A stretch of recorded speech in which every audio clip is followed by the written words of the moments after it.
What are your best budgeting tips?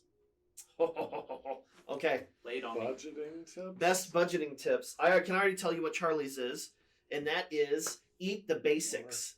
Yeah. Charlie loves the basics. Okay, no, but Quantity of food, taste of food, and cost of food. Oh, so if you gosh. can get all three in the same little triangle, burritos, rice, pizza, look at me. It's just great. Okay, all right. So that's Charlie's budgeting tip. But we start talking about budgeting tips. I can go for a couple hours on this subject. So let's go to the most important part, which is standard of living. Most people's standard of living equals their income.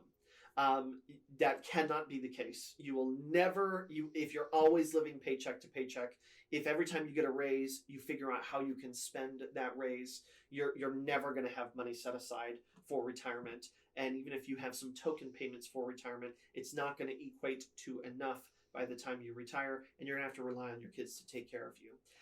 And so my number one budgeting tip is you don't always need what you think you need. You have to determine what you actually need and what you want. And your budget has room for what you want. It does. No matter how much money you earn, your budget can have room for some things that you want. Your budget probably doesn't have room for everything you want. So you have to prioritize. My number one budgeting tip is you have got to live, your standard of life has got to be less than what your earnings are so that you have choices. I help a lot of clients with budgeting. And the thing that I see the most often is that anytime there is an increase in income, there is an increase in spending. But that's not what I want to hear, so it can't possibly be true. I understand, but math is math, right? And I'm a math guy. I don't know how many times I'm going to say that. I'm going to say it a lot, but I am a math guy, and that math calculation is an easy one. You have X amount coming in, you have Y amount going out. Y is a great term here because why? Do you have so much going out? You've got to control the spending. Especially if it's more than what's coming in, then you're in trouble. Yeah. So. The next piece is how can you know all of this if you don't know your numbers? So you don't know that your standard of living equals your income if you don't know how much you're spending on things.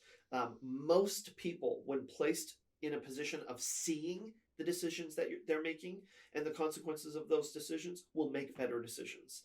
And so those are my two primary tips, Clark, for our listeners here. Is that second one, of course, is knowing your numbers, right? Know your numbers. So just sit down. My wife and I meet every single week at 6 p.m. on Sunday night just to have a quick review of what our spending was the previous week. And because we are accountable in that way to each other, we make better decisions. So what is inspected is respected.